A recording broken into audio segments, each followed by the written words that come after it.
So hey anime. The series name is What If Naruto Got Harem with Dragon Balls? This is second part of the series. So let's start the series. Chapter 10, The Source Revealed. Silence, in the wake of Deva Frisia's erasure, was a physical presence, thick, heavy, and ringing with spent energy. The crater was a wasteland of glassy melt, scorched earth, and the fading, sparking confetti of disintegrated phantoms. The rift itself pulsed with a subdued, weary light, like a wounded animal licking its injuries. No one moved for a full minute. The only sounds were ragged breathing, the distant drip of sap from burning trees, and the low, persistent hum of the anomaly. Android 18 broke the stillness, walking over to where Goku lay sprawled on his back, staring at the sky. You're still alive. Good. Krillin would be upset. Goku managed a weak chuckle. Hey, 18. Thanks for the save. Don't mention it. She looked around, her icy gaze taking in the devastation and the odd assortment of people. So, this is the mess you fell into. Vegeta, ignoring the grievous hole in his leg, was already back on his feet, his ki flaring erratically as he fought to stabilize his body. His eyes were locked on the rift, not with triumph, but with a deep, simmering unease. That creature, it was a symptom. An advanced symptom. The rift is the disease. And it is metastasizing. Shikamaru pushed himself up onto his elbows, wincing. He followed Vegeta's gaze. He's right. Deva Frisia was too perfect a fusion. It didn't just happen. The rift is learning, refining its amalgamation process. It's not a passive tear anymore, it's an active intelligence. Or a reflection of one. Sakura, summoning the dregs of her chakra, moved to Vegeta's side. Let me see your leg. It is irrelevant, Vegeta growled, but didn't pull away as her green glowing hands hovered over the clean, cylindrical tunnel through his thigh. Her brow furrowed. The tissue isn't torn, it's gone. Compressed into nothing. I can stimulate regeneration around the edges, but you've lost mass permanently unless we can get you to Tsunade Shursho. I will adapt, Vegeta stated, as if discussing the weather. He'd fought with worse. Naruto stumbled over to Hinata, who was still standing where she'd made her stand. Hinata! That was amazing. You and Vegeta, he shook his head, a grin breaking through the grime on his face. You guys were like a well-oiled machine. Hinata blushed, her eyes darting to Vegeta's back. I just saw an opening. Vegeta-san's power was the key. Sasuke, leaning against a rock, watched the exchange. His Sharingan, now deactivated, felt like hot coals in his sockets. The battle had proven two things: their fuse techniques had potential, and they were still hopelessly outclassed by the top-tier threats the rift could produce. A cold, logical part of his mind was already calculating. They needed more power. A different kind of power. The rift reacted to 18, Sasuke said aloud, his voice hoarse. It didn't understand her energy. It was a blind spot. That's our leverage. 18 looked at him. My energy isn't something you can learn. It's built in. But its effect can be studied, Shikamaru countered, his mind reigniting despite his exhaustion. The rift, and the phantoms, operate on a binary, chakra and ki. You introduced a third variable, infinite reactor energy, and it caused a systemic error. We need to understand the rules of this dimensional game enough to break them consistently. Goku sat up, rubbing his head. So we need to find out who made the rules, right? I mean, rifts like this don't just happen on their own, do they? There was that wizard, Moro, on our side, and the snake guy on yours. A collective, chilling realization dawned. Orochimaru, Naruto, and Sasuke said in unison. Moro, Vegeta, and Goku echoed. Two catalysts, Shikamaru whispered, his eyes wide. But what if they weren't the cause? What if they were just tools? What if the simultaneous rituals didn't create the rift, but pierced a barrier that was already weak? Or attracted something that was already looking for a way in? The thought was more terrifying than any phantom. That this wasn't an accident, but an invasion. We need to go back, Vegeta declared. Not to the rift. To the points of origin. To this Orochimaru's lab, and to the coordinates in space where we fought Moro. There will be traces. Residual energy signatures. Clues. Orochimaru's lab is a crater filled with unstable energy, Sasuke said. But I know his other strongholds. He archives everything. If he was studying dimensional theory, there will be notes. Data. And Bulma can analyze the spatial coordinates from our ship's logs, Goku said, finally getting to his feet. She can find the exact spot where Moro's blast hit the dimensional scar. A plan formed, fragile but necessary. They had to split up. It is the most logical course, Shikamaru admitted, hating the idea. Two teams. One investigates the scientific origin on this side. The other investigates the mystical/combat origin on the other side. We share findings and reconvene. Who goes where? Sakura asked, finally finishing her patchwork on Vegeta's leg. He tested his weight on it, his face a mask of stoic pain. The composition is clear, Vegeta said.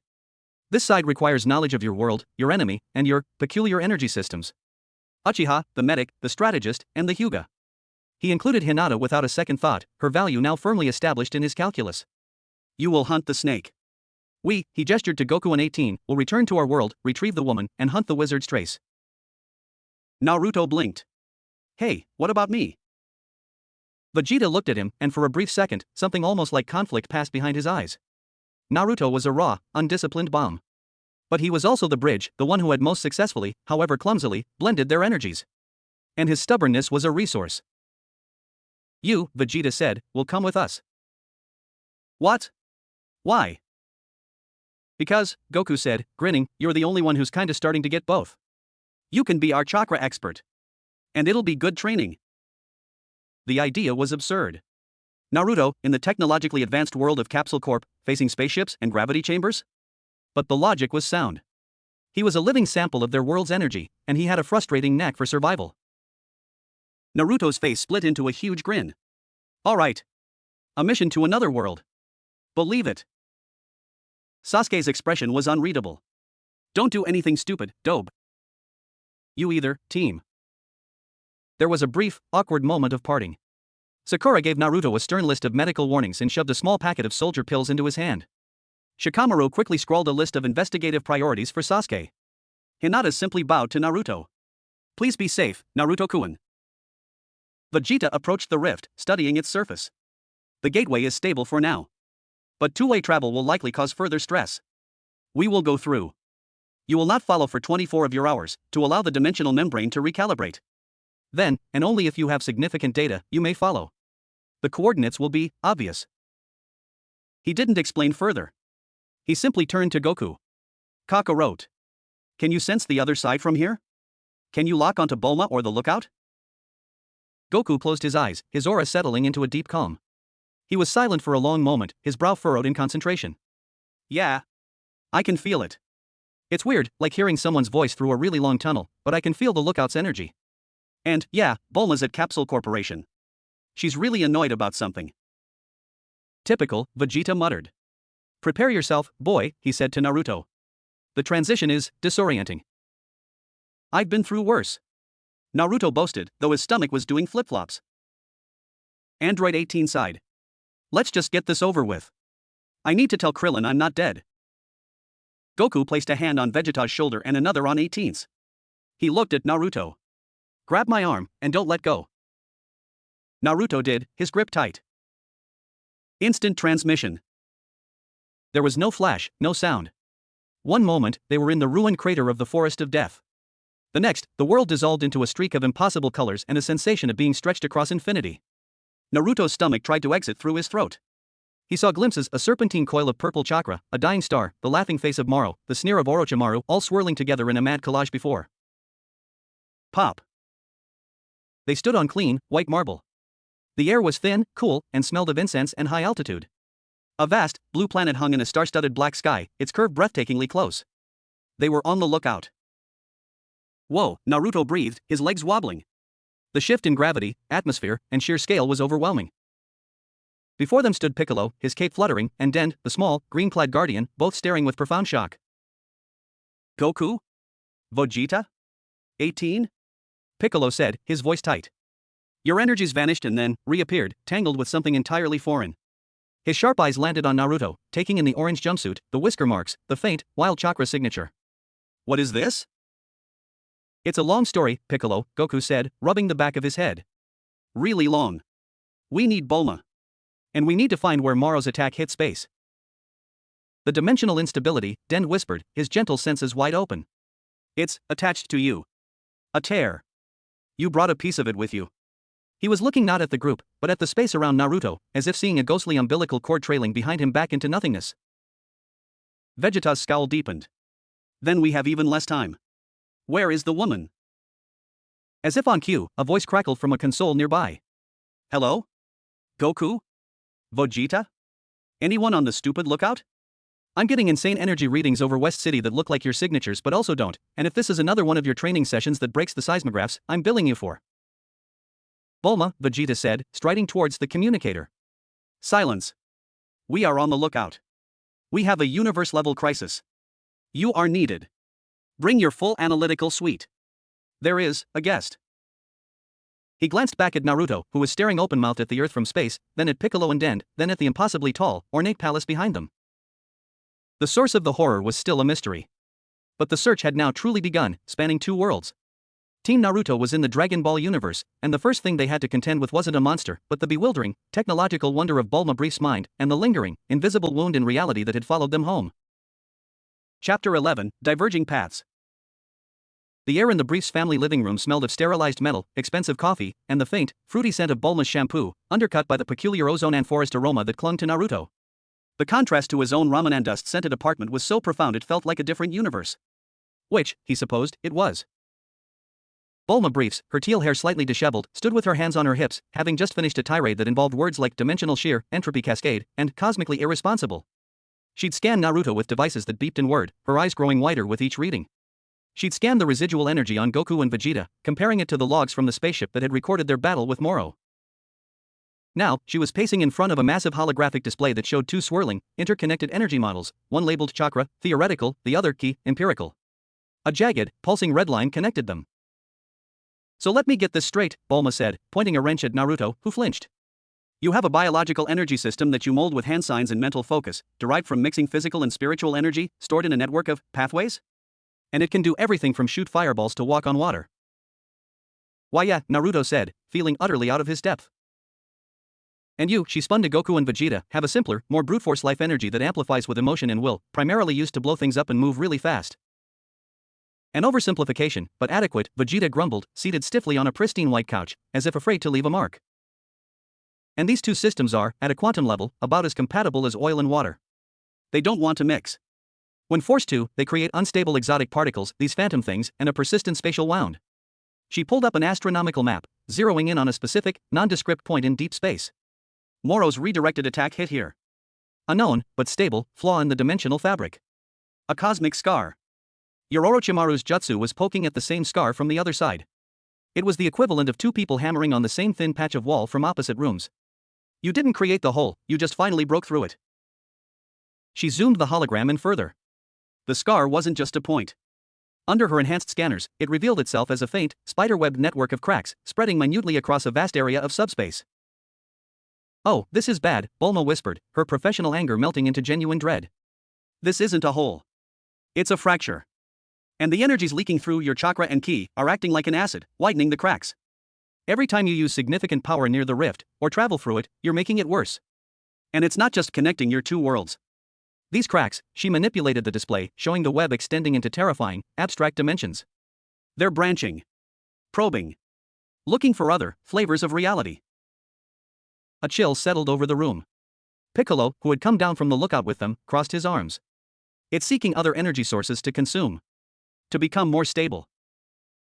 Exactly, Bulma said. It's a hungry wound. And the phantoms are its immune response, or maybe its foraging parties. They bring back data, energy samples. That Deva Frisia thing was its first major success, a stable, powerful fusion. It wants to make more. It wants to evolve.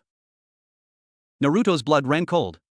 So closing the rift is no longer enough, Bulma finished. We have to heal the dimensional fracture. And to do that, we need to understand the exact composition of the scar tissue so we can create a metaphysical bandage that matches it perfectly. A seal made of both chakra and ki, in the exact proportion and frequency of the fracture itself. Goku scratched his head. So we need to go to the scar? In space? Yes. And we need to take him, Bulma said, pointing at Naruto again. As a living chakra source. We need to take readings directly from the source, with both energy types present. It's the only way to get a precise enough signature to design a counteragent. Vegeta stood up, his injured leg bearing his weight with only a slight tremble. Then we waste no more time. The ship is ready? It's always ready, Bulma said, a flash of pride returning. But it's a deep space voyage. Even at max warp, it'll take time. And you, she looked at Naruto with a mix of scientific curiosity and maternal concern, are you going to be okay in space? In a gravity chamber? Breathing recycled air? Naruto puffed out his chest, though his stomach was doing somersaults. I'm a shinobi. I can handle anything. Believe it. He'll adapt, Vegeta said, his tone implying that he would adapt or be left behind. Great, Bulma sighed. I'll pack my gear. And for the love of God, don't touch anything on my ship. Meanwhile, in the land of fire. The atmosphere in the underground archive was thick with the smell of old parchment, dust, and the faint, never quite gone scent of snake shed. Sasuke led the way, his Sharingan piercing the darkness. Sakura followed, a glowstick in hand, her medic senses alert for traps or toxins. Shikamaru walked behind, his mind already sorting through potential data structures. Hinata brought up the rear, her Byakugan active, scanning for hidden chambers or chakra signatures. They were in one of Orochimaru's abandoned, lesser strongholds, a place Sasuke had only heard rumors of, a repository for failed experiments and theoretical research. After the battle at the Rift, it was the logical place to start. He was obsessed with immortality, with transcending human limits, Sasuke said, his voice echoing softly. Dimensional theory would be a natural extension. A way to escape death not through cell regeneration, but by fleeing to another reality. They found the chamber behind a false wall Hinata detected. It was a small library, scrolls meticulously organized on shelves. Not by topic, but by a complex, alchemical numbering system. Troublesome, Shikamaru muttered, pulling a scroll at random. He unsealed it. Diagrams of cosmic geometries, star charts with annotations in Orochimaru's spidery handwriting, and equations that blended chakra flow calculations with what looked like astronomical physics. This is it. He wasn't just poking a hole. He was mapping the barrier. Sakura found a journal. She read aloud, her voice hushed. The membrane between worlds is not uniform. It has thin spots, wounds from ancient cataclysms. The greatest of these, which I call the Shinju scar, resonates with a frequency that is neither pure chakra nor pure natural energy, but a primordial echo of both. A key, perhaps, to a door never meant to be opened. The Shinju scar, Sasuke repeated. The God Tree. It makes a sick kind of sense. Kagaya's arrival, the spread of chakra, it was an interdimensional event. It left a scar. Hinata, using her Byakugan to examine the walls, found not a hidden door, but a subtle chakra seal woven into the stone itself. Here. It's a recording seal. A memory crystal. With careful application of her gentle fist chakra, she activated it. The air shimmered, and a ghostly, translucent image of Orochimaru appeared, as if giving a lecture to an empty room. The scar is not merely a weakness, the recording hissed. It is a conduit. My experiments suggest it is bidirectional. If one can send chakra through, one can pull something back. But the energy required is staggering. It would require a source of chakra as dense as a tailed beast, and a source of the other side energy, a key as potent as a celestial event. Synchronized. A dual key system. The image flickered, showing rough sketches, one of the nine tails, another of a supernova. The ritual I devised is a knock. A polite tap. But if the keys were turned simultaneously with sufficient force, one wouldn't open a door. One would shatter the wall. The recording ended. The four shinobi stood in silence, the implications settling like lead weights. He knew, Shikamaru breathed. He knew exactly what he was doing. He wasn't trying to escape, he was trying to break the wall deliberately. And Moro, on the other side, provided the other key at the exact same moment. But why? Sakura asked. Why shatter it? Sasuke's eyes were dark. To see what was on the other side. To consume it. To become something new. Orochimaru's ultimate goal was to learn all jutsu, to become the source of all power. What greater source than another universe itself? Hinata shivered. The rift, it's not an accident. It's a wound made by two keys turning at once. And now the wound is infected. We need to get this data to the other side, Shikamaru said, quickly sealing the most relevant scrolls and the memory crystal. They need to know it was intentional. That the fracture has a purpose behind it. And if Orochimaru was studying it, he might have theorized about healing it. The 24 hours are almost up, Sasuke said, checking the position of the moon through a crack in the ceiling. We head for the rift. We go through. There was no debate. The evidence was too critical. They left the dusty archive, the ghost of Orochimaru's ambition clinging to them, and moved swiftly back through the night towards the forest of death. Aboard Bulma's spaceship, en route to the scar. Naruto had thrown up twice. The first time was during the violent, shuddering ascent through Earth's atmosphere. The second was when Bulma, demonstrating the ship's capabilities, briefly engaged artificial gravity at 3x Earth normal. Naruto had been walking to get a drink of water and was suddenly plastered to the floor, his organs feeling like they were trying to become one with his spine. Vegeta had watched from the doorway of the gravity chamber with a look of utter contempt. Pathetic. A scion infant can withstand 10 times this. He's not a scion, you muscle-headed moron. Bulma had yelled, helping a groaning Naruto up. His body isn't built for this. Cut him some slack. Now, Naruto sat in the co-pilot's chair, sipping water slowly, staring at the mesmerizing swirl of stars as they warped past. The vast, silent majesty of space was humbling in a way no enemy had ever been. It's really big, he said softly. Goku, sitting behind him munching on a space ration bar, nodded. Yep. And there's all kinds of strong guys out here too. Bulma was focused on her instruments. Approaching the coordinates. Dropping out of warp in 10 seconds. Naruto, I need you to focus. Try to feel your chakra. Keep it calm, but present. We need a steady baseline. Naruto closed his eyes, trying to find his center amidst the lingering nausea and awe. He felt the familiar swirl in his gut, Kurama's presence a deep, rumbling warmth at the edge of his consciousness. The ship shuddered slightly, and the streaking stars resolved into static points of light. They hung in the silent void. On the main view screen, there was nothing. Just blackness and stars. There's nothing here, Naruto said. Wrong, Vegeta said, stepping forward, his eyes narrowed. There. He pointed. Bulma enhanced the scan. And there, in the deepest black, was a subtle distortion. It wasn't a hole. It was a place where reality seemed slightly smeared, like a fingerprint on a lens. Around it, space itself bore faint, hairline fractures, visible only on the most sensitive energy scanners. The Shinju scar, Naruto whispered, the name from Orochimaru's notes fitting perfectly. Readings are off the charts, Bulma said, her fingers flying over consoles.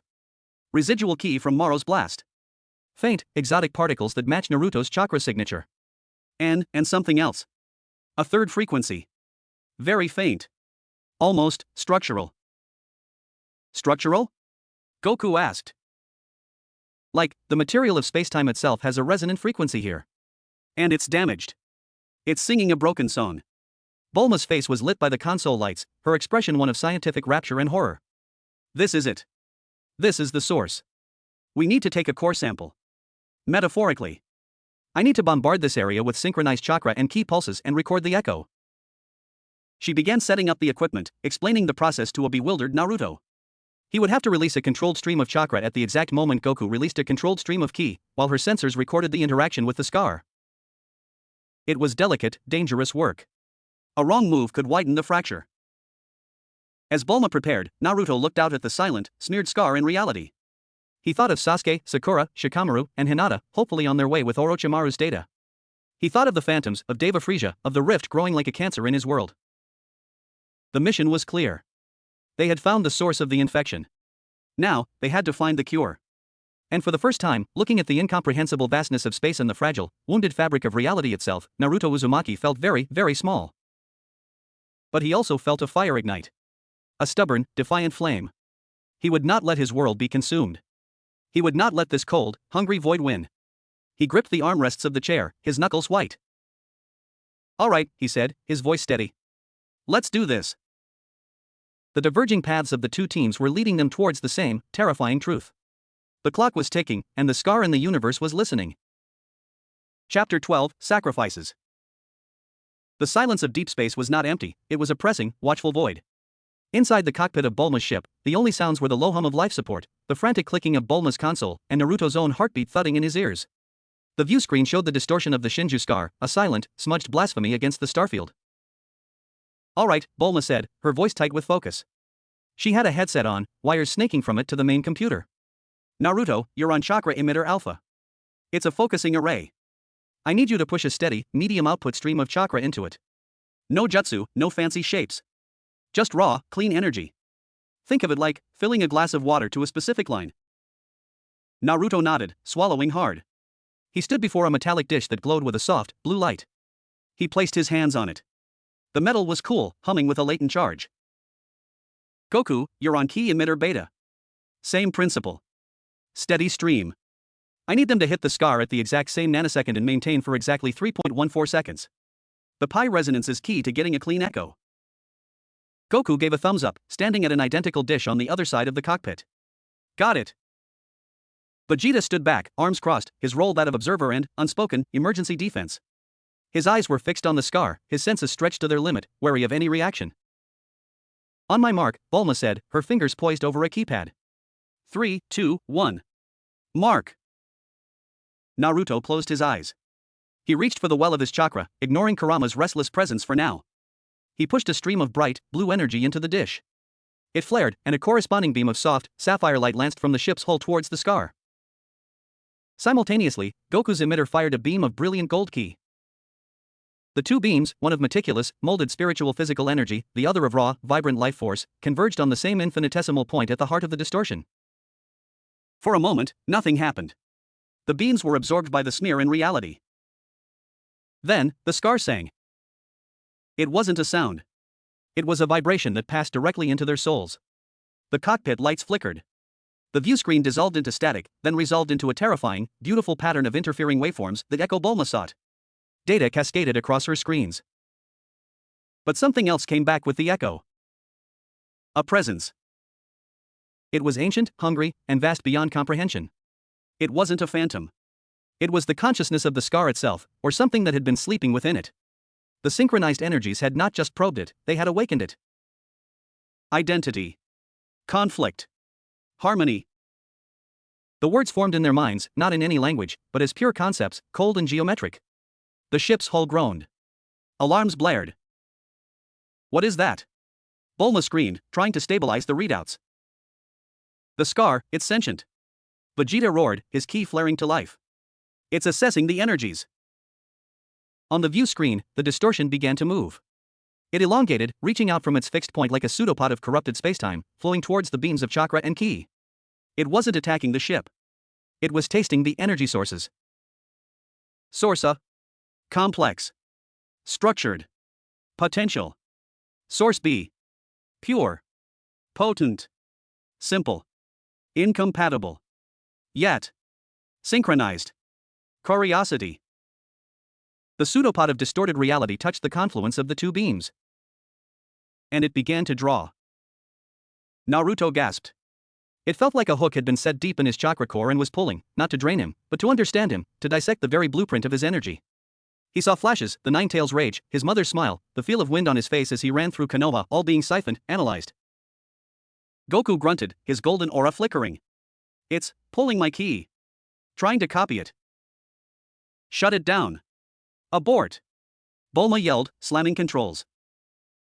But the emitters were locked. The scar's grip was metaphysical, overriding the ship's systems. It was feeding on their energy signature, learning, evolving in real time. We're giving it a template. Vegeta realized with horror.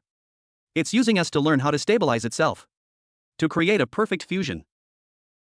He launched himself forward, not at the controls, but at Naruto. Boy. You have to sever the connection. Your chakra is the more complex variable. It's focusing on you. Naruto was trembling, his vision blurring. The pull was agony, an intellectual violation worse than any physical pain. I can't, it's too strong. You must.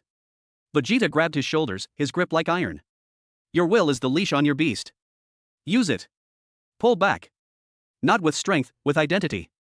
Remember who you are. It is trying to define you, you must define yourself harder.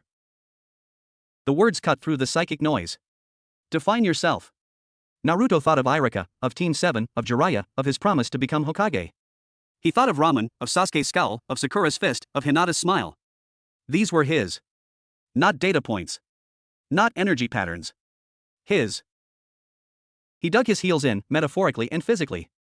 He stopped pushing chakra out and instead turned his focus inward, reinforcing the borders of his own being, his own history, his own messy, stubborn, human soul. He visualized a wall around his chakra, not of fear, but of defiant selfhood. The pulling sensation lessened slightly. The scar's psychic voice became frustrated. Resistance. Self-awareness. Anomaly. But it shifted its focus. The greater pull now turned to Goku's ki stream. Goku's energy was purer, less defended by complex personal narrative. It was potent, simple life force. Easier to consume. Goku's face tightened. It's really going for it now. I can't hold it. The gold of his aura began to dim, not from empowering down, but from the energy being siphoned directly from his spirit. His muscles, always defined, seemed to lose some of their vital tension. His eyes, usually so bright, dulled. Kakarot. Vegeta bellowed, releasing Naruto and surging towards Goku. He was too late. And he knew it. To physically attack the energy link here, in the ship, could cause a feedback explosion that would kill them all. The only way to break the link was from the source or the receiver. Goku met Vegeta's eyes. In that glance, a lifetime of rivalry, respect, and unspoken understanding passed. Goku gave a weak, but determined, grin. "Hey, Vegeta, looks like I'm up." "Don't you dare, Kakarot." Goku ignored him. He stopped trying to hold back his ki. Instead, he did the opposite. He opened the floodgates. He poured everything into the emitter, not as a steady stream, but as a single, colossal, blinding surge of golden energy, a Super Saiyan's entire life force, condensed into one burst. "Take it all!" Goku roared, his voice straining. The emitter overloaded. The beam of ki turned from gold to white, so intense it bleached the color from the cockpit. It slammed into the Scar's pseudopod. For the being of the Scar, it was like trying to drink from a fire hose. The sheer, uncontrolled volume of raw Saiyan spirit energy was too much, too fast. Its analysis protocols were overwhelmed. The delicate process of assimilation shattered. The psychic connection broke with a soundless shriek of overloaded circuits. The pseudopod of distorted space recoiled, snapping back to the main Scar, which pulsed violently, now infused with a massive, unstable dose of undigested Super Saiyan ki. The emitter on Goku's side exploded in a shower of sparks. Goku was thrown backwards, collapsing against the wall. He didn't get up. His hair was its natural black, his skin pale, his breathing shallow and ragged. The vibrant, boundless energy that was Son Goku was gone, leaving only a hollow, exhausted shell. "Goku!" Bulma screamed, rushing to him with a medical scanner. Naruto's emitter shut down automatically, the link severed. He fell to his knees, gasping, but whole. He stared at Goku's still form, horror dawning. Vegeta stood frozen for a second, his face a stone mask. Then he was at Goku's side, shoving Bulma's scanner aside. He placed 2 fingers on Goku's neck. The pulse was there, but faint, thready. His ki was not just low, it was gutted. The core of his being had been ravaged. "You idiot," Vegeta whispered, the words raw. "You reckless, sentimental fool." But there was no heat in the insult. Only a void of disbelief. Bulma's scanner beeped frantically. His vital signs are crashing. His cells they're in energy shock. He poured out his very life essence. We need to get him to the lookout, now. Den might be able to do something, but this isn't a wound, it's an absence. Naruto scrambled over. "Is he?" "He's not dead," Vegeta said, his voice terrifyingly quiet. "But the Kakarot we know is gone. He is an empty vessel." He looked up, his eyes burning with a new, colder fire than any Naruto had seen before. "The Scar did this. It sought to understand us. It sought to use us. It has declared war." He stood, turning to the view screen. The Scar was still there, but it was changing. The massive infusion of Goku's unprocessed ki had not stabilized it. It had mutated it. The distortion was now throbbing with a rhythmic, golden pulse, like a sick heart. It was trying to incorporate the Saiyan energy, but it was a foreign organ rejection on a cosmic scale. "We have the data," Bulma said, tears streaming down her face as she prepped the ship for emergency warp. "We have the damned echo. We know the frequency of the fracture. But at what cost?" The ship engines whined, preparing to jump. Naruto looked from Goku's ashen face to the pulsing, wounded universe outside.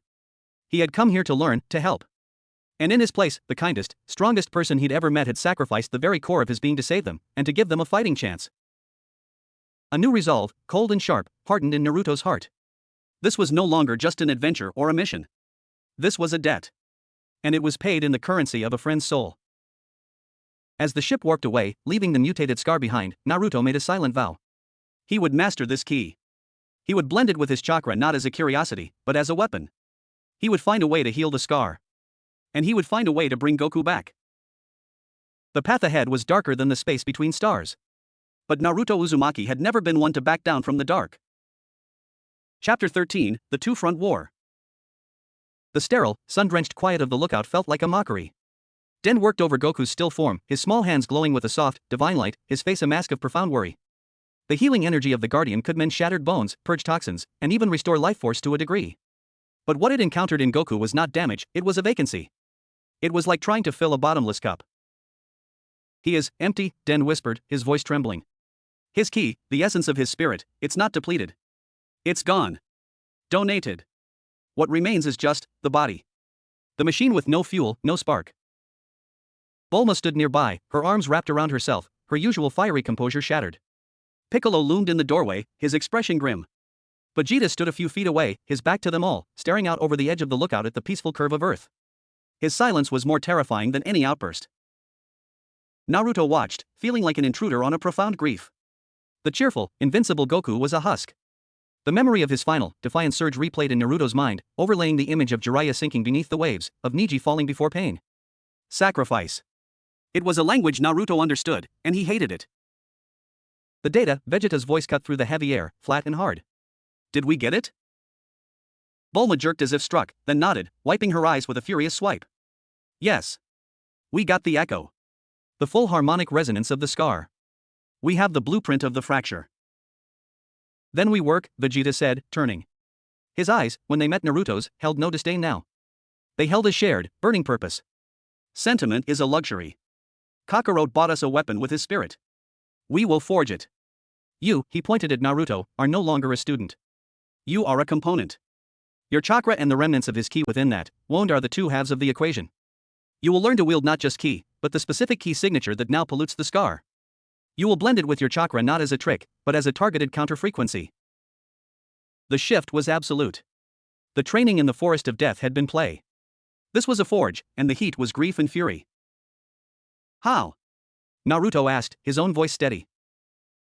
We return to the place of his sacrifice, Vegeta said. Not to the scar. To the rift on your world.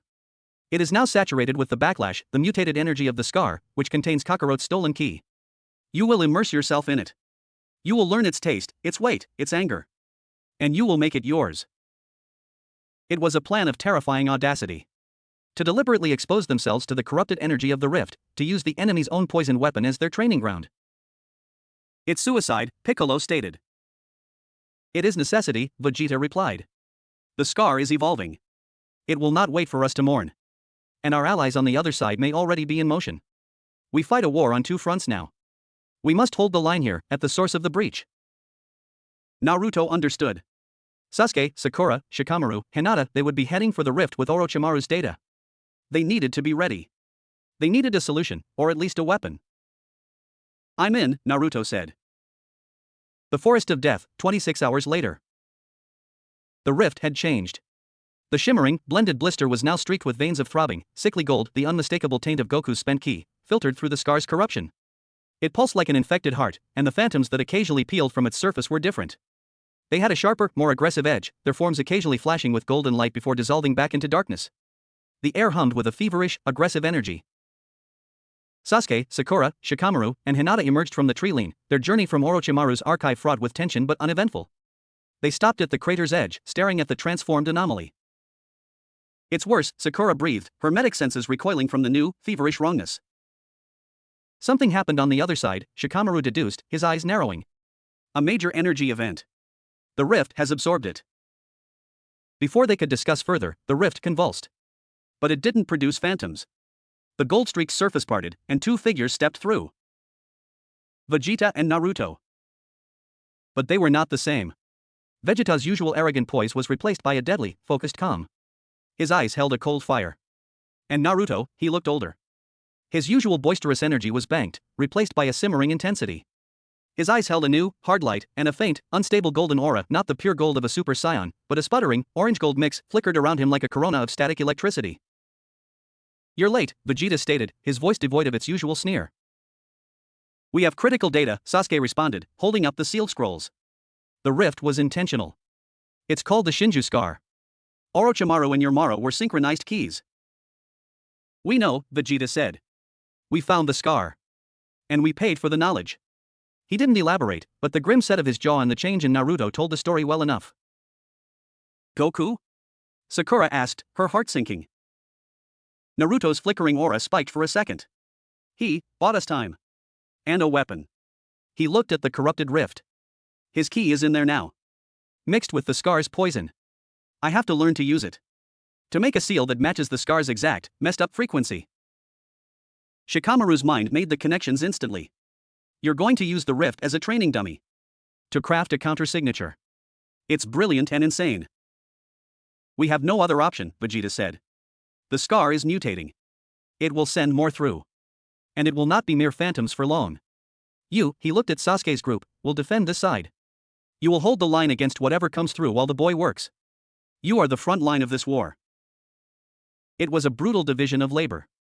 Team Naruto was to be the shield, absorbing the blows, while Naruto and Vegeta forged the sword. Understood, Sasuke said, his Sharingan activating. There was no argument. The stakes were beyond ego. As if on cue, the rift pulsed again. This time, a dozen forms emerged. Not the semi-random phantoms of before, but a coordinated squad. They had a uniform, militaristic appearance, sleek, dark armor reminiscent of Frisia Force soldiers, but their movements were fluid and silent like shinobi. Their faces were blank masks, but their eyes glowed with the same sickly gold as the rift. They landed in formation, energy blades humming to life in their hands, a fusion of ki-powered swords and chakra-enhanced kunai. They've evolved, Hinata said, her Byakugan taking them in. They're not just amalgams of individuals.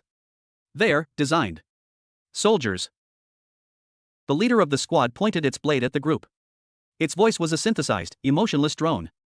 Scar Seekers. Designation, Reclamation Unit. Objective, suppress local defenses. Harvest energy signatures. Prepare the breach for primary ingress. The two-front war had begun. With a unified, silent signal, the Scar Seekers attacked. They moved with terrifying synergy, some engaging in close combat with energy blades, others hanging back to fire volleys of golden chakra hybrid bolts. Sasuke's Susanoo flared to life, a skeletal warrior deflecting blasts and swatting seekers aside. Sakura became a whirlwind of destruction, her fists shattering armor, her precise strikes targeting the joints where the fused energies seemed weakest. Shikamaru's shadows, ineffective on pure energy, now snared the physical components of their armor, tripping them up, creating openings. Hinata was a pale blue ghost, her gentle fist strikes disrupting the internal energy flows of the seekers, causing them to short-circuit and collapse. They fought as a perfect unit, the years of trust and training allowing them to anticipate each other's moves, to cover weaknesses, to exploit openings. They were the wall. Behind them, near the rift's edge, Vegeta oversaw Naruto's crucible. Reach out, Vegeta commanded, his voice a low growl over the sounds of battle. Not with your chakra. With your will. Feel the corruption. The rage of the scar, the lingering echo of Kakarote's sacrifice. It is not gentle ki. It is a scream given form. You must hear the scream, understand its pain, and then command it. Naruto stood before the pulsing, gold-veined surface of the rift. He closed his eyes, extending his senses. He felt the chaotic hatred of the scar, the mindless hunger. And beneath it, like a pure note in a cacophony of noise, he felt it, a familiar warmth, a boundless optimism now twisted into a silent, anguished howl. Goku's ki. It called to the faint, nascent ki within Naruto himself. It was a siren song of despair and power. Naruto didn't shy away. He let it in. He focused on that core of stubborn self he'd used to resist the scar's pull on the ship. I am Uzumaki Naruto. He let the corrupted energy wash over that identity, not to erode it, but to test it. He absorbed the sensation, the texture of the poison ki, the way it fought against the native chakra of his world. His own flickering orange-gold aura began to change. It stabilized. The orange of Kurama's chakra and the gold of the foreign ki began to weave together, not just mix. It formed a new pattern around him, a cloak of shimmering, orange-gold flame that burned with intense heat. His whisker marks darkened. His eyes, when he opened them, glowed not with the red of the fox, but with a fierce, solar gold. He wasn't a Super Saiyan. He wasn't in tailed beast mode. He was something new. A fusion forged in sacrifice and resolve. A Kizuna mode, bond mode. Powered by the bonds of his world and fueled by the stolen spirit of a friend from another. He raised a hand. A Rasengan formed, but it was no longer blue or purple. It was a swirling, blazing sphere of orange and gold fire, humming with a harmonious, deadly resonance. He looked at a seeker that broke through the defensive line, charging towards him. Rasen Kizuna, he whispered. He didn't throw it. He flicked it. The sphere shot forth, a comet of fused energy. It struck the seeker. There was no explosion. The creature simply harmonized. Its corrupted energy structure, so similar to the Rasen Kizuna's own, resonated with it. The seeker's form shimmered, then dissolved into harmless, shimmering light, its energy neutralized. Vegeta watched, a grim satisfaction in his eyes. The counter frequency. You have the primer. Now we need the bomb. We need to design the seal. The data, strategist, he yelled to Shikamaru. Shikamaru, while deflecting a blast with a pre-placed shadow puppet, yelled back. The scar's base frequency is a harmonic of the God tree. The seal must be based on a reverse God tree matrix. A seal of unmaking. We need to inscribe it at the site of the original scar, using the counter frequency as the ink. It was a plan of cosmic scale. They had to take the seal, forged from Naruto's new power and their data, back across the rift, through the war zone of the other side, to the heart of the mutated Shinju scar in deep space, and activate it. As the last of the Scar Seeker squad fell to the combined efforts of Team Naruto, the two fronts of the war converged on a single, desperate objective. They had the shield. They had the sword. Now, they needed to deliver the killing blow to the heart of the enemy, across a battlefield that spanned dimensions. The real fight was just beginning. Chapter 14, Bonds Forged in Fire. The silence after the last Scarseeker dissolved into shimmering dust was heavy, laden with spent adrenaline and the eerie, pulsing hum of the corrupted rift. Naruto's new form, the Kizuna mode, flickered and subsided, leaving him panting but standing tall, his eyes holding a new, grim depth. The orange-gold cloak had felt right. Like wearing armor made of his own resolve and the borrowed strength of a fallen friend. Sakura was already moving among the others, her hands glowing green as she mended a deep gash on Shikamaru's arm and checked Sasuke for chakra exhaustion. Hinata stood watch, her Byakugan sweeping the forest perimeter, her breathing slightly elevated. Vegeta ignored his own injuries, his focus absolute. The data. Now. Sasuke tossed him the sealed scroll from Orochimaru's archive. Vegeta caught it, unsealing it with a burst of ki that made the parchment flare. His eyes scanned the complex diagrams and equations, his brow furrowing. The science was alien, but the underlying principles of energy resonance and dimensional stress were universal languages for a warrior of his experience. A reverse god tree matrix, he muttered. A seal not to gather and distribute energy, but to unravel and negate it at a specific frequency. Theoretically sound. He looked at Naruto. You are the pen. Your new energy blend is the counter frequency. You must learn to manifest it not as an attack, but as a pattern. A living, stable Fuinjutsu. Naruto's face fell. Fuinjutsu? I told you, I'm the worst at sealing. I can barely do the basic stuff. Your previous failures are irrelevant, Vegeta stated, his tone leaving no room for argument. You were trying to wield a brush you did not understand. Now you are the ink. The pattern must come from your spirit, not your memorization. Close your eyes. Naruto, unnerved by Vegeta's intense focus, complied. Think of the bonds that define you. Not as abstract concepts. As circuits. The bond with the fox, a turbulent, powerful river. The bond with your sensei, a guiding, warm current. The bond with your teammates, interwoven threads of trust and rivalry. The bond with, Vegeta paused, the name sticking in his throat, with Kakarot. A bridge of pure spirit, now a conduit of his stolen power. Visualize these connections.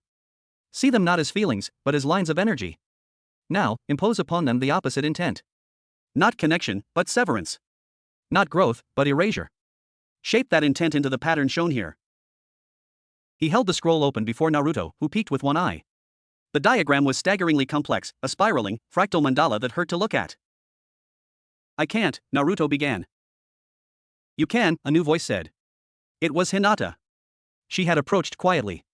Her Byakugan was active, and she was looking not at the scroll, but at Naruto. Naruto-kun. I can see it.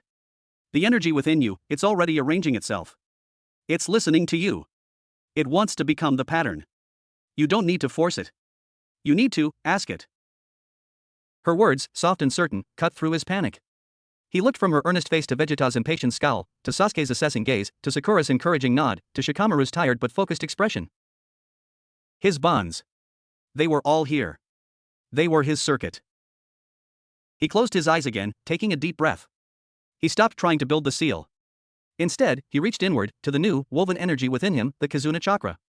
He showed it the idea of the seal from the scroll, not the exact lines, but the purpose, a net of unmaking, a song of silence to counter the Scar's scream. He poured into that intent his desire to protect them, to honor Goku's sacrifice, to save both their worlds. The energy within him responded. It wasn't like molding chakra. It was like conducting an orchestra. The turbulent river of Kurama's power settled into a deep, resonant bass note. The warm current of his mentor's teachings became a steady, guiding rhythm. The interwoven threads of his bonds with Team 7 vibrated into harmonious chords. And the bridge of Goku's ki, it shone like a brilliant, sorrowful melody, the lead instrument in this symphony of severance.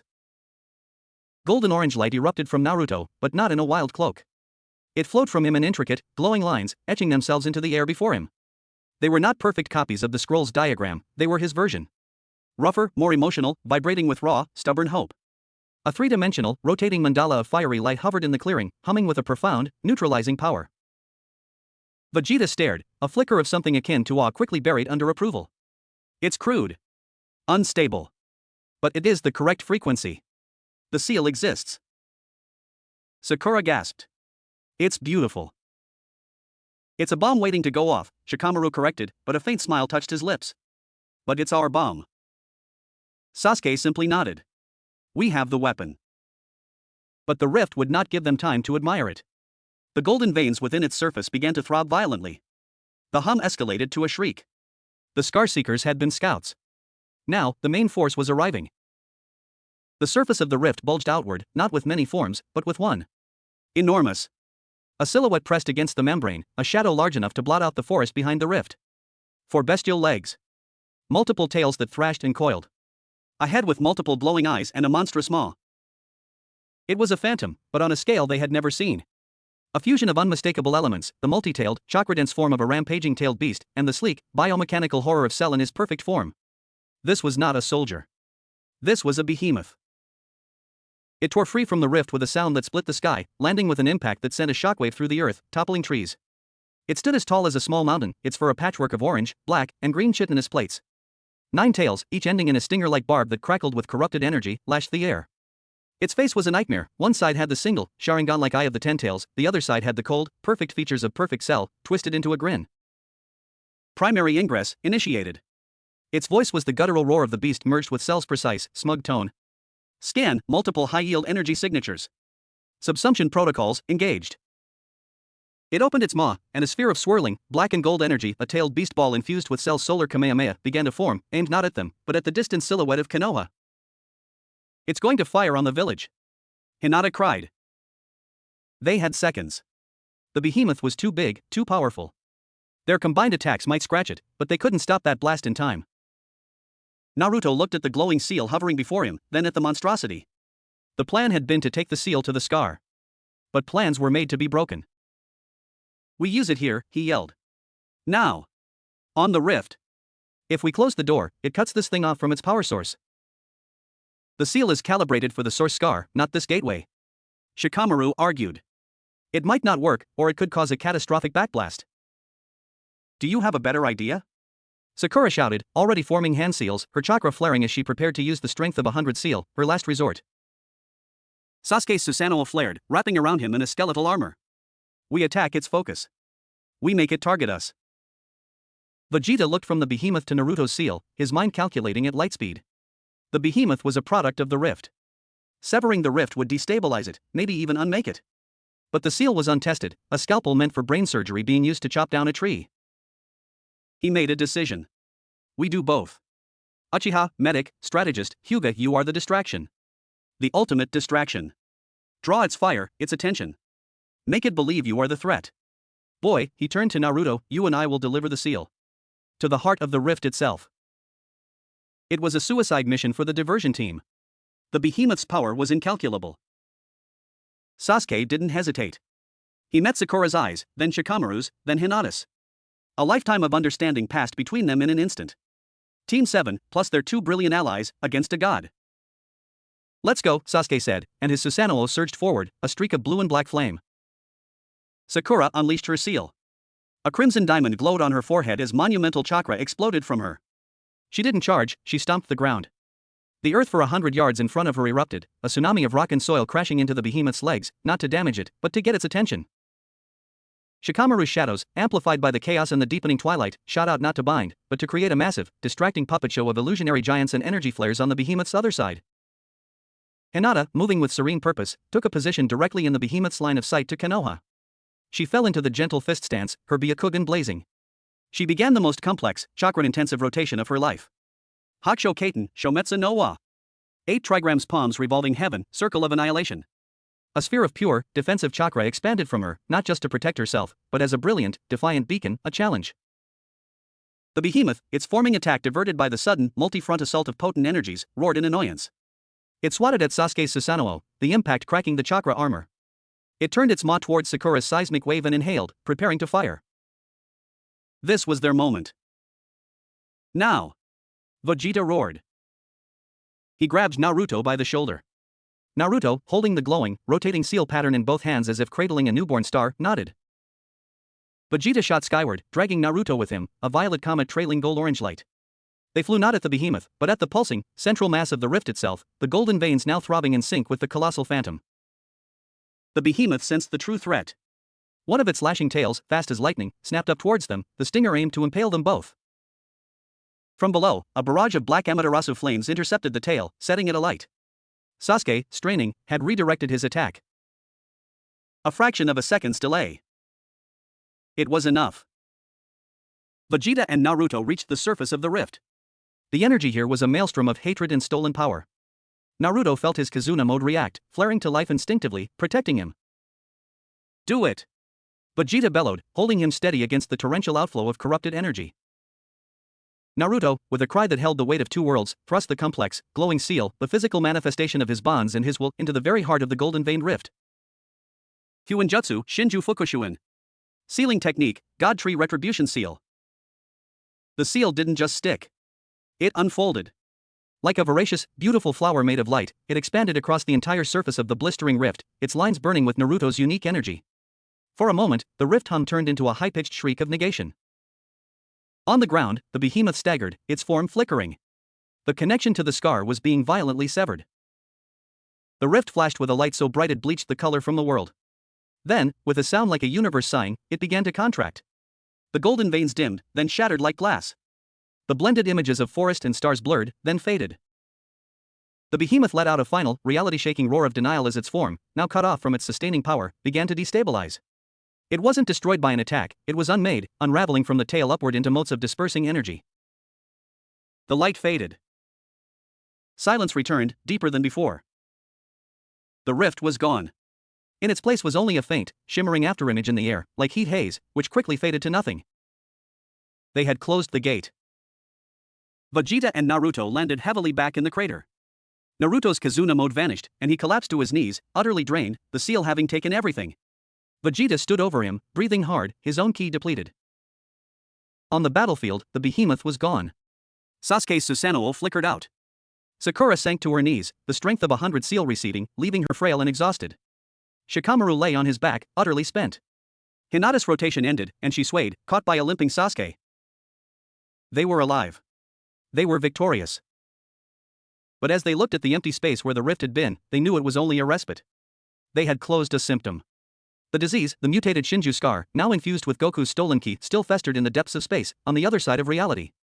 And it was now cut off from its outlet, its hunger undiminished, its power concentrated.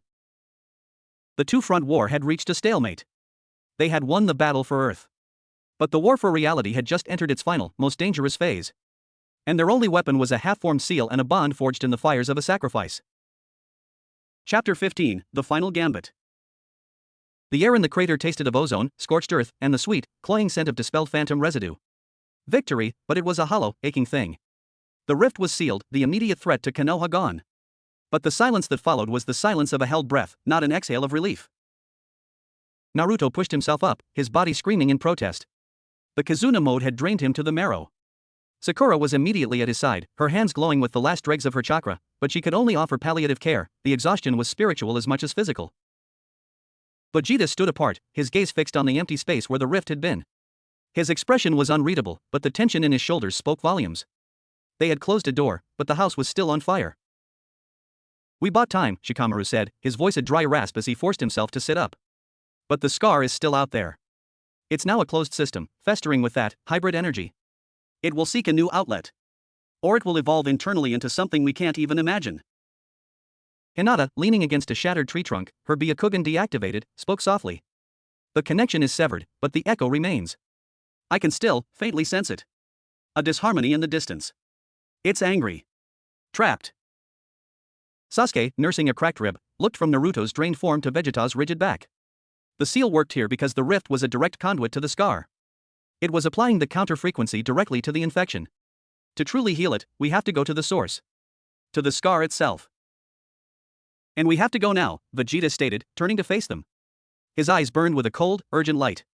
While the energy signature of the seal of his energy, he jerked his head at Naruto, is still fresh. While the scar is still reeling from the severed connection. It is vulnerable. This is our only window. The logic was irrefutable, but the practicality was a cliff edge. They were battered, depleted. Goku was a hollow shell on the lookout. They had no ship, no way to reach the deep space coordinates of the scar. Bulma, Naruto croaked. We need Bulma. The communication device on the lookout, Vegeta said. We can contact her from there. But the journey back, he looked at the exhausted shinobi. They wouldn't make it to Konoha, let alone across the world to the lookout's entrance, in time. A slow, deliberate breath drew everyone's attention. Sasuke had closed his eyes. When he opened them, his Manjikyu Sharingan was active, but a new pattern swirled within them, a combination of his own Tomo and a subtle, space-bending pattern he had only theorized about, born from his study of Orochimaru's dimensional notes and his exposure to the rift's energy. I can open a gateway, Sasuke said, his voice strained. Not to another dimension. A shortcut. Through the fabric of this reality. A bending of space. I saw the pattern, in the scar's resonance. I can replicate a fraction of it. It was a staggering claim. Spacetime ninjutsu on this scale was the stuff of legends, of Kagaya and the Otsutsuki. Can you target the lookout? Vegeta asked, skepticism warring with necessity. I can target the unique, dense spiritual energy of the Guardian and the Dragon Balls. I can feel it, like a lighthouse. Sasuke raised a hand. Purple-black chakra, laced with the faint, acquired taint of the rift's energy, crackled around his fingers. He began to draw in the air, not a seal, but a tear. The space before him rippled like water, then stretched, revealing not the forest beyond, but a dizzying, tunnel-like vista of compressed landscapes and sky, at the end of which, tiny but distinct, was the white marble of the lookout against the backdrop of space. The strain was immediate. Blood trickled from Sasuke's nose. The tunnel wavered. It will not hold long, he gritted out. No more words were needed. Vegeta grabbed Naruto, hauling him to his feet. Sakura supported Shikamaru. Hinata moved to Sasuke's side, not to help him, his technique was beyond her aid, but to be ready to follow. One by one, they leapt into the unstable spatial tunnel. The sensation was like being flushed down a cosmic drain. There was no air, no sound, only a violent rushing and the terrifying sense of infinity pressing in from all sides. Then, they were spat out onto the hard, sun-warmed marble of the lookout, stumbling and gasping. Den and a horrified Mr. Popo stared at them. Piccolo was at Goku's side in an instant, his senses taking in their battered state and the lingering, wrong energy of Sasuke's jutsu. Sasuke collapsed the moment they were through, the gateway snapping shut behind them. He lay on the marble, unconscious, his Manjikyu bleeding. No time, Vegeta barked, ignoring their host's shock. He strode to the communication console. Woman! Are you there? Bulma's face flickered onto the screen, her eyes red-rimmed but sharp. Vegeta? What now? Is Goku? Goku is unchanged. The rift on the other side is sealed. But the source scar is active and unstable. We require immediate extraction and transit to the scar's coordinates. Your ship. Now. Bulma processed this in 2 seconds flat. The scientist overrode the grieving friend. Sealed? How? What was the energy signature? A hybrid seal created by the boy. It is our weapon. We must deliver it to the epicenter. Can you retrieve us? Bulma's fingers were already flying over a keyboard off-screen. I'm locking onto the lookout's coordinates. The ship is on autopilot. It will be there in 90 seconds. What's the plan? The plan, Vegeta said, his gaze sweeping over the assembled, broken team, is a direct infusion. We take the boy's seal, the counter-frequency, to the heart of the mutated scar. He will activate it, using his own hybrid energy as the catalyst. It should, in theory, resonate through the entire fracture network and cancel it out. In theory? Bulma's voice was shrill. You're talking about detonating an untested metaphysical bomb inside a wound in reality. It could unmake everything around it. It could tear a hole bigger than the one you're trying to close. We are out of theories, woman. We have a weapon and a target. We will use it. The sleek form of Bulma's spaceship dropped from the sky, landing silently on the lookout's expansive floor. The hatch hissed open. Piccolo stepped forward. I'm coming. No, Vegeta said. Your energy is purely ki. It will be useless there, or worse, fuel for the scar. You stay. Guard Kakarot and the lookout. This is a mission for hybrids and the desperate. The team boarded, Vegeta, Naruto, half carried by Sakura, Sasuke, revived but weak, Shikamaru, Hinata, and a scowling android 18, who had been waiting silently on the ship. Someone has to make sure you don't blow up my husband's planet, she stated flatly. The hatch closed. The ship shot into the upper atmosphere, leaving the serene lookout behind. The journey was a tense, silent blur. Bulma, via comms, briefed them. The scar's energy readings were off the charts, fluctuating wildly. The infusion of Goku's ki had made it hot and chaotic, like a radioactive tumor. Naruto sat in meditation, trying to reconnect with the Kazuna mode, to rebuild the seal within him. It was harder now, without the immediate threat, with Goku's empty body left behind. He felt the echo of the man's spirit within the energy he carried, but it was faint, like a whisper in a storm. Hinata sat beside him, not speaking, her presence a calm anchor. Sasuke and Shikamaru pored over the scroll data and Bulma's scans, refining the delivery method. Sakura tended to everyone's injuries as best she could in the weightless environment. Vegeta and 18 piloted, their faces set in identical masks of grim focus. Too soon, the ship dropped out of warp. The view screen showed it, the Shinju scar. But it was no longer a subtle smear. It was a raging, golden whirlpool in space, a vortex of distorted light and screaming void. Tendrils of corrupted energy lashed out from it, and at its heart, a dark, pulsing core was visible, the original wound, now infected with brilliant, sickly gold. It's giving birth to something, Bulma's voice whispered over the comb. The energy is coalescing in the core. Another behemoth, but worse. A true dimensional predator. We go in, Vegeta said. As close as the shields will hold. The boy will need to be in direct physical or energetic contact. The shields will fail in seconds in that turbulence. Bulma argued. Then we have seconds, Vegeta replied. The ship plunged towards the maelstrom. It bucked and shrieked as gravitational eddies and energy discharges battered it. Alarms blared. Naruto was thrown from his seat, saved by Hinata's quick grab. Now, boy! Vegeta roared over the din, fighting the controls. Naruto stumbled to the airlock. Through the viewport, he saw the chaos of the scar, felt its malevolent song vibrating through the ship's hull. This was it. Not a battle of fists or beams, but of essence versus corruption. Sasuke joined him, his Sharingan active. I will get you closer. A Susanoo can withstand the energy bleed for a moment. It will be your platform. No, Sasuke, you're too. We don't have time for argument, Dobe. A faint, almost smile touched Sasuke's lips. For once, just follow my lead. The airlock cycled open. The scream of the scar filled the ship. Sasuke's skeletal Susanoo flared around them both, a fragile blue shell in a hurricane of gold and black. They launched into the storm. The Susanoo was battered, cracking immediately. Sasuke grunted, pouring every ounce of his remaining chakra into maintaining it. They flew, a speck of defiance, towards the dark, golden pulsing heart of the vortex. Naruto felt it, the overwhelming hunger, the grief-stricken rage of Goku's lost ki, the ancient cold of the universe's wound. It sought to unravel him, to add his pattern to its chaos. He closed his eyes. He didn't fight the pull. He remembered Irika's smile. Ramen with Tucci. Sakura's punch. Kakashi's lazy eye. Jiraiya's back as he walked away. Sasuke's defiant glare. Hinata's stuttered confession. Kurama's grudging growl. Goku's cheerful, final grin. His bonds. His circuit. The Kizuna mode ignited, not as a cloak, but as a core of brilliant, harmonious light within him. The seal, the pattern of unmaking, bloomed from his heart, etched in fire upon his very soul. The Susanoo shattered. Naruto and Sasuke fell, unprotected, towards the heart of the scar. But Naruto was no longer falling. He was flying. He was the seal. He was the counter-frequency. He looked at Sasuke, who was tumbling, his chakra spent. With a thought, a tendril of his Kizuna energy, gentle, precise, wrapped around Sasuke and hurled him back towards the distant, struggling ship. Then, Uzumaki Naruto, alone, spread his arms wide.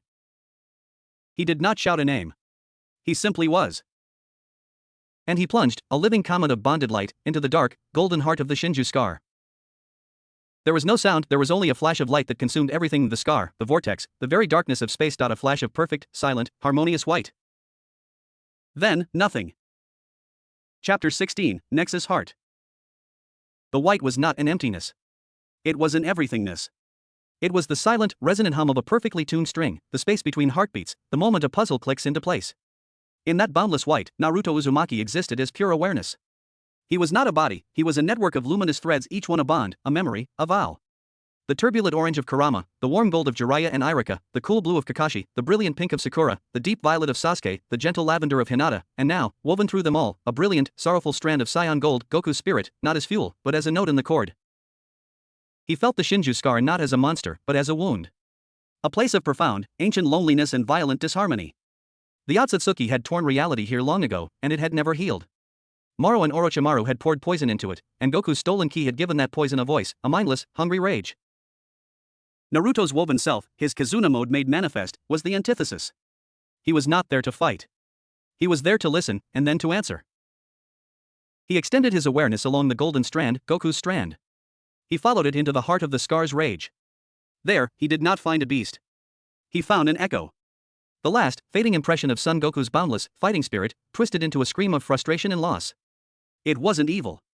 It was lost. And Naruto Uzumaki knew what to do with the lost. He wrapped his own consciousness, stubborn, hopeful, forgiving, around that screaming echo. He didn't suppress it. He acknowledged it. I hear you, his essence whispered into the white. You wanted to protect everyone. You gave everything. It's okay. You're not alone. The scream faltered. The chaotic, hungry gold softened, its violent thrashing stilling into a pulse of quiet, profound sadness. With that core pacified, the rest of the scar's corruption, the ancient cold, the Otsutsuki's callous tear, the poisonous intellect of Maro and Orochimaru had nothing to latch onto. Naruto's woven network of bonds expanded, threads of light stitching through the fracture like divine sutures. He didn't force it closed, he offered it a pattern of wholeness to follow. The scar, a wound defined by severance, was presented with a reality of connection. The dissonance resolved. The fracture healed. Not with a bang, but with a sigh. The white faded. Aboard Bulma's ship. The flash of white light had blinded every sensor. The ship was tossed like a cork in a tsunami of calm. When the view screens cleared, the raging golden vortex was gone. In its place was ordinary space. Clear, silent, and whole. The Shinju scar had vanished without a trace. In the airlock bay, Sasuke, hauled back inside by a frantic Sakura, stared out the viewport, his Sharingan seeing the profound, settled peace of the cosmos. He did it. Android 18 let out a low whistle. Ha! The kid actually pulled it off. Shikamaru slumped against a console, a weary, triumphant smile on his face. Troublesome to the very end. Hinata stood at the viewport, her Byakugan seeing more. She saw no lingering energy, no fracture. But she felt a warmth, a gentle, pervasive sense of rightness that hadn't been there before. Tears of relief traced clean lines through the dust on her cheeks. Vegeta stood rigidly at the main screen, his fists clenched. He had seen the flash, the disappearance of the scar. The mission was a success. Reality was saved. But the cost. Scan for life signs, he ordered, his voice a gravelly rasp. Any energy signature. Anything. Bulma's voice came through, choked with hope and fear. Scanning, there's nothing, Vegeta. No residual energy from the scar. No phantom signatures. And no chakra or key signature matching Naruto's. It's just space. A hollow silence filled the ship. Sakura covered her mouth, a sob escaping. Sasuke closed his eyes. Then, Hinata gasped. Wait. She pointed, not at the screens, but out the viewport with a trembling finger. There. Against the infinite black, a single, tiny point of golden-orange light winked into existence. It was no bigger than a star, but it pulsed with a familiar, warm rhythm. It drifted gently towards the ship. It's him, Hinata whispered. It's his essence. But it's not attached to a body. The point of light floated through the hull of the ship as if it weren't there, entering the cabin. It hovered in the center of the room, a miniature sun, radiating gentle heat and an overwhelming sense of peace and stubborn affection. It drifted to each of them in turn. It touched Sakura's forehead, and she felt a surge of perfect health, her exhaustion vanishing. It brushed Shikamaru's shoulder, and his mind cleared of fatigue. It paused before Sasuke, and for a fleeting second, Sasuke felt not the curse of his past, but the simple, fierce bond of a rivalry that had defined him. It floated to Hinata, and a wave of unconditional acceptance and warmth filled her, solidifying a love she had always carried. Finally, it approached Vegeta. The Scion Prince stared at the mote of light, his jaw tight. The light didn't try to comfort him. It simply hovered, pulsing with a respect that was hard-won and a challenge that was gently offered. The fight's not over, it seemed to say. There's always another mountain. Then, the mote of light gathered itself and shot away, back through the hull, streaking across the cosmos like a comet heading home. Where is it going? Bulma asked over the comb. Vegeta watched its trajectory on the screen, a path leading back to Earth, to the lookout. His eyes widened a fraction. The fool, he's not done. The lookout. Denden Mr. Popo watched as the mote of light, a soul without a body, descended from the heavens and slowed to a stop before the still, silent form of Son Goku. It circled him once, a satellite of hope. Then, it sank into Goku's chest. For a long moment, nothing happened. Then, Goku's finger twitched. A soft, golden glow, not the blazing aura of a Super Saiyan, but the gentle, internal light of Naruto's Kizuna energy, enveloped him. The color returned to his face. His chest rose and fell with a deep, steady breath. His eyes fluttered open. They were clear, bright, and full of their usual innocent wonder. He blinked, looking up at Den's stunned face. Hey, Den. Did I fall asleep? I had the weirdest dream. There was this kid with whiskers, and he was really stubborn, and...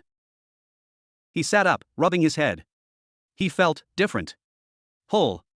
But within his ki, deep in his spirit, there was a new flavor. A stubborn, hopeful, vibrant note that hadn't been there before. A bond forged in sacrifice and sealed in harmony. He felt stronger, not in a raw power sense, but in a complete sense. As if a missing piece of his own boundless spirit had been returned, polished by another's heart. At that same moment, in the sealed, quiet crater in the forest of death, the air where the rift had been shimmered. Not a tear, but a gentle, stable thinning. A permanent, translucent window the size of a door formed. Through it, one could see the other side not as a blended horror, but as a clear, peaceful vista. On one side, the dense trees of Konoha, on the other, the serene marble of the lookout against a starry sky.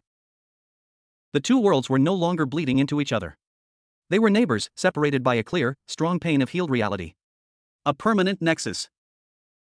Epilogue, 3 months later. The Hidden Leaf Village had a new, strange, but accepted landmark at the edge of the Forest of Death, the Nexus Gate. It was guarded, studied, and treated with reverence. Sometimes, a certain blonde scion would pop through, grinning, dragging a long-suffering Vegeta behind him for sparring sessions that leveled training grounds but filled the air with laughter and incredible smells from the barbecue stand that inevitably followed. Naruto Uzumaki stood before the gate, looking through it. On the other side, he could see Goku trying to explain a gravity chamber to a profoundly confused Kakashi, while Sakura yelled at them both for tracking dirt into her newly cleaned medbay, a joint project with Bulma. Sasuke and Vegeta were having one of their silent, intense staring contests nearby, which probably counted as diplomatic relations. Hinata was showing a fascinated Den the principles of the gentle fist. Naruto's body had been remade. When his essence had returned from healing the scar, it had flowed back into the world, drawn to the place of his strongest bonds, Konoha. It had coalesced not from nothing, but from the very stuff of the healed reality, infused with the energy of his connections. He was himself, but more. He could feel the Kazuna energy within him as a permanent wellspring, a power born not of isolation or rage, but of community and protection. He was no longer just a shinobi, or a Jinchuriki. He was the Nexus Heart. The living proof that two worlds, two powers, could not only coexist but make each other stronger. Shikamaru walked up beside him, hands in his pockets. Troublesome. Now we have to file interdimensional travel permits. Naruto laughed, the sound bright and full. He looked at his friend, then through the gate at his other friends, his family, stretched across two realities but forever linked. The adventure had been terrifying, hilarious, heartbreaking, and awe-inspiring. It had changed them all. It had given them new powers, new perspectives, and new bonds that transcended the very fabric of space. As the sun set over Konoha, painting the Nexus Gate in warm light, Naruto Uzumaki smiled. The path to Hokage had just gotten a lot more interesting. And he wouldn't have it any other way. Believe it.